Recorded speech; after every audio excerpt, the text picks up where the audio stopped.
Hello, everyone. Sorry about the glare, but it's a nice sunny day out there today. And all that rain that I had this morning blew right through, and now it's 82 degrees in here. I haven't turned on the air conditioner. 82 degrees Fahrenheit. All I gotta do is push this button on this little clock over here. It's 27.8 degrees centigrade. So, nice and toasty. Springtime here. This story is about this lock. I'm not going to pick it right now, but on February 18th in eBay, this is kind of an eBay story and a lock story and everything else. On February 18th, I ordered a bunch of locks. I don't know if it was, but that's when I ordered this one. And I never got a tracking number with eBay on this one. I never got a tracking number on the lock, so I didn't get a status on it. Well, when it arrived was that day when I had to blow up with the supervisor and left early, and I received 6 packages that day. I know because I filmed it. Well, I hadn't received this lock, and after a while, I contacted the seller. I didn't go through eBay. Well, I went through the eBay thing where it says contact the seller, and I contacted him and I said, hey, did you ever get a tracking number for this, because I haven't received the lock? And he said, yeah, here's a tracking number. He responded back later on and said, here's a tracking number. He said, I'll look into it. All right, okay, cool. Well, then later on I look on the eBay app, or the eBay app, and it says that 30-day money-back guarantee type thing is that you've got 30 days to file a complaint or whatever if you didn't receive it, and if you wait too long, then tough, So I went ahead and thought, well, I don't know, maybe this is just one of those that you're going to have to write off as lost, because I want the lock, and it wasn't super expensive. It's like $15 delivered. But I didn't know exactly what I was going to do. Anyways, I went and checked the mail today, and it arrived. Now, when I checked the tracking number that he gave me, he contacted me back the next day after he gave me that message about the tracking number, and he said, hey, I checked the tracking number, and it says it was delivered. Like okay. Well, it wasn't, but all right, so I guess the next time I go up to the post office, I'm going to have to argue with them about, here's the tracking number, here's what happened. If it's an insured package, who should file the claim, me or the person? Because I'm the one that paid the money. I'm sure the other guys got the insurance, but still, I didn't know exactly what I was going to do, and I didn't have a chance to go to the post office. Well, anyways, it arrived today. Now, today is March the 9th. The guaranteed delivery was by the 26th. It says like it should arrive to you by the 26th, and according to him, it arrived by the 22nd. So what I think happened, this is what I believe happened. Now, it has the same tracking number, but you can get those, if you're doing eBay, you can just say, if you're a seller, you can just have your own little computer at home, and you can just print out your own label and say, here's my tracking number, And if it's never been tracked, then it'll keep the original tracking number, because it never got into the system as far as like tracking in the UPS system. So what I believe happened was, after I complained to the guy about, hey, I never received this, he said, well, I sent it, and then he probably went and looked around and found out, no, he didn't. No, he didn't send it. He created a label, but he didn't send it. Anyway, the moral of the story is, I got the lock anyway. It doesn't matter what happened. It just took forever to get here. And I wanted one of these because this is one of those locks that's supposed to have a little check pin in the bottom. I don't see one. I don't see a check pin in the bottom at all. I think it's just going to pick like a regular padlock.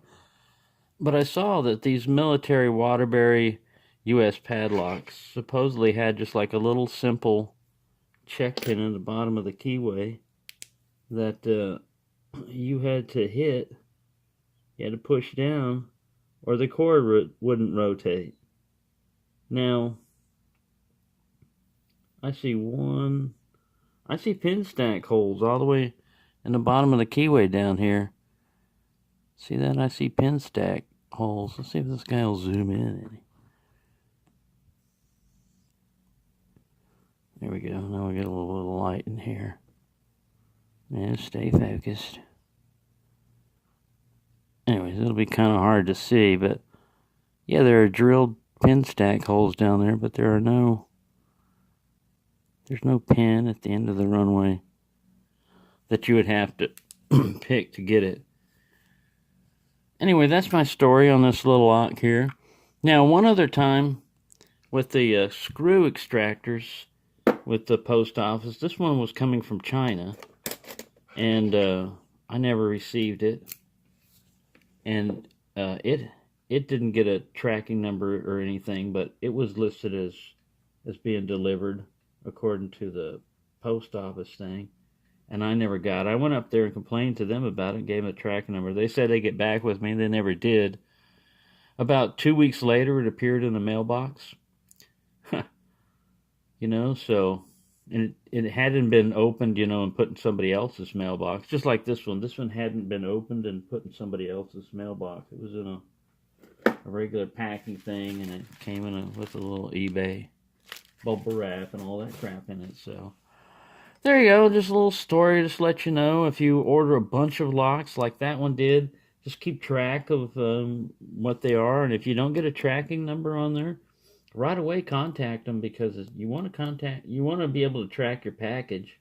Anybody can create a tracking label, or a postage label, but scanning it into the postal system is a different story, and that way you usually can tell. You can even get it to, here in the States, you can even get it to text your phone, email your phone, and say, hey, it just left regional facility, arrived at such and such, departed. Now, if you have your phone making noise when you do messages, it might wake you up in the middle of the night, because sometimes they'll send messages at 1 a.m. and stuff saying, hey, it departed this facility and stuff. Just trying to find the right tension wrench for this guy, and I keep grabbing the wrong ones.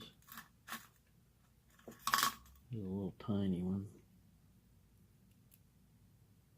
Probably too tiny.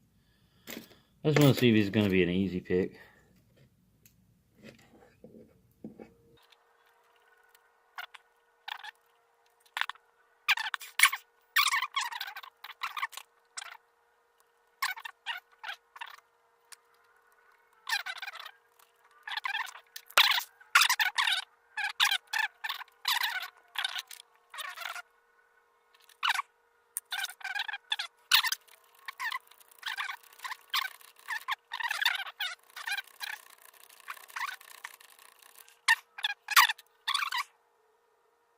Weird.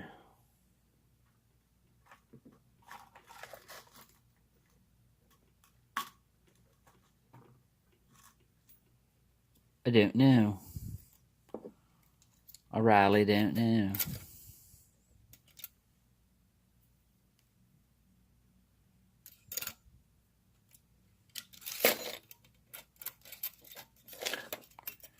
Well, it looks like it's going to be a tough little puppy to pick. I'm going to try to find the right size Z-wrench for him.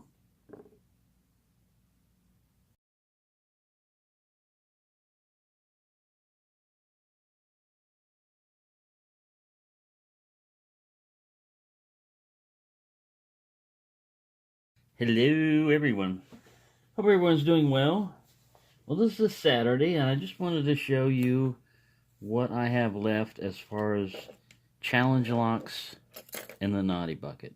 Or basically just challenge locks that I haven't picked, which is these last three, and I'll discuss why. This one I have not picked much. It's a Paul Crossdale, another kick in the wall. I haven't picked on it too much, but I think the bidding is what was stopping me. I understand the wicked bidding a little bit better now, since I've messed with that. And Washington State Picker, he sent me this one a long time ago. I've not been able to pick it. Once again, it's the wicked warding on this one. The bidding's not too wicked. The warding is. So that's that one. And then Boy Bilbo 81. Little Miss Naughty number 3 lives up to its name. This is just a Yale style keyway. It's an ERA. But that one I couldn't pick either, and I've tried it a few times. So I've got 3 left. That's all it is. 3 challenge locks left. And I'm not worried about getting more. I know eventually I'll get more in trades and stuff like that. And I've made up a few myself over this holiday that I had off. But I'm going to try to pick on, let's try another Kick in the Wall. I'll try him. I'll put these 2 back in their naughty bucket areas and continue to pick on those. But I'm going to get rid of those. I mean, I'm going to either pick them or do a whip buy very soon on all 3 of these locks. Simply because I don't like to keep a challenge lock lying around too long. I pick on them. If I can pick them right away, I get them. If I don't, I set them down there. But then a lot of other... I'm not picking on them in the meantime. A lot of times I just set them there, and then I go off to other projects and do other things, and eventually come around to them. So I think that's why it's good for Lockmania's Naughty Bucket Friday and stuff like that, is to kind of remind you, hey, now Friday is kind of a rough day for me because it's the end of the week, and I'm usually tired, and I don't want to try to tackle something that's also been, kind of like work, but you can factor that in. Like I said, you don't have to pick it on Friday. You can upload it any day and just give it the tag of Naughty Bucket Friday and it'll show up. So there you go. Enough rambling on that. Let me put this guy in a kick holder and we'll be off.